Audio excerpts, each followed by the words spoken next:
Guys, I need to get this off my chest. That fight was amazing.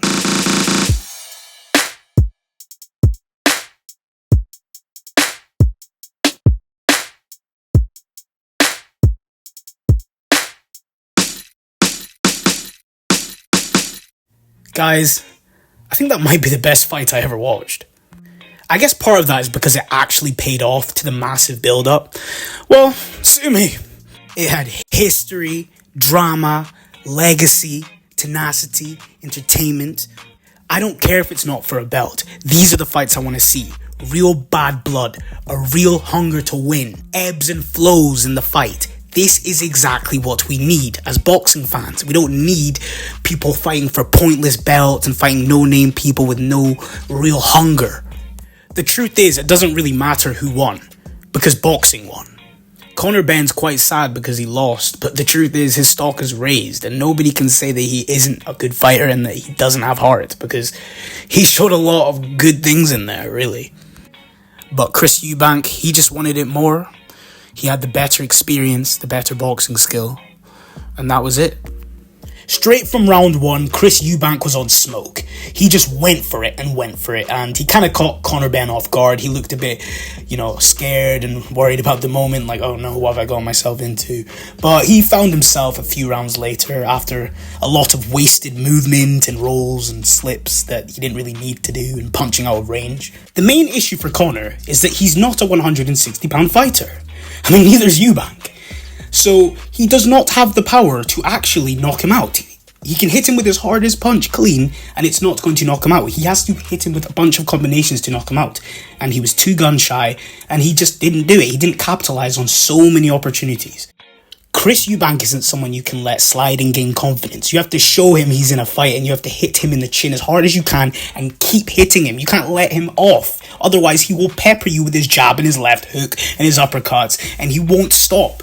He's fast. Conor Benn was very impressive though. He did not stop trying and he kept going. And he had a lot of success, especially near the end. Honestly, he could have knocked him out if he just put his foot on the gas. 116 to 112 for Chris Eubank was a good scorecard, I think. I don't really see how anybody could have got it for Conor Benn winning. It was a close fight, but that doesn't mean that he won. People really need to understand how boxing works if they're going to talk about the scorecard. Eddie Hearn is trying to say that Conor Benn won. You are the most biased prick on the planet, man. Are you mad? Scumbag. I have to say, Chris Eubank Jr. is an absolute certified warrior.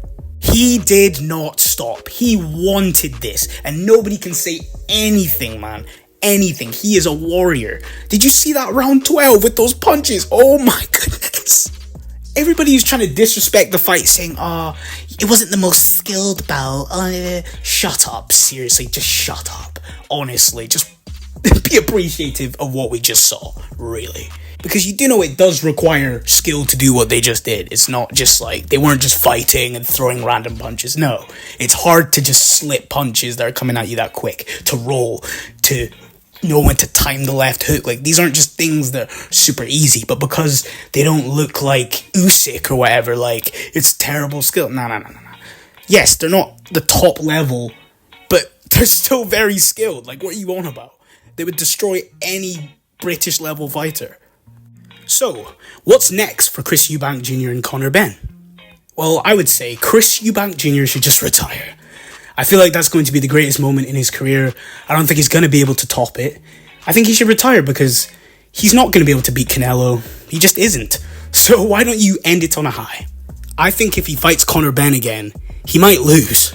Because Conor Benn would have studied the tape this time and he would have seen all the opportunities that he missed. And I'm pretty damn sure that he's going to make sure he capitalizes on it the next time. Especially after the sting of this loss, because he could have won it if he had a different game plan. Now for Conor Benn, I don't know if he should risk doing the rematch, because if he wins, yes, it would be amazing. He would have maybe evened it up a bit more, the Benn-Eubank rivalry. But if he loses, he's kind of screwed, because then he's destroyed the Benn name. He's got 2 L's to Chris Eubank Jr. and his stock would have gone down. I think he should just continue fighting big names now. His stock is up. Fight someone like Ryan Garcia or fight for the title at 147. Do something like that. I don't think he should do a rematch, to be honest. And also, it might take away from this fight in a way, and because people tend to watch the most current fight if people have a rematch. And I just remember for me that happened with Usyk and Fury. I loved the first fight, but I felt like the second fight wasn't as good, and it kind of removed my love for the first one because it's like that was the most recent one. So now when I want the reference for the fight, I watch that one. Don't know if that made sense. I could just be rambling, but someone will know what I mean. I can't lie though, the build up for this fight was amazing as well. It was just like 2 years of just non-stop beef. Put your money on it. Put your money on it. Put your money on it. So glad I got that off my chest. Remember to like, comment, subscribe, or I probably won't make another video for a long while.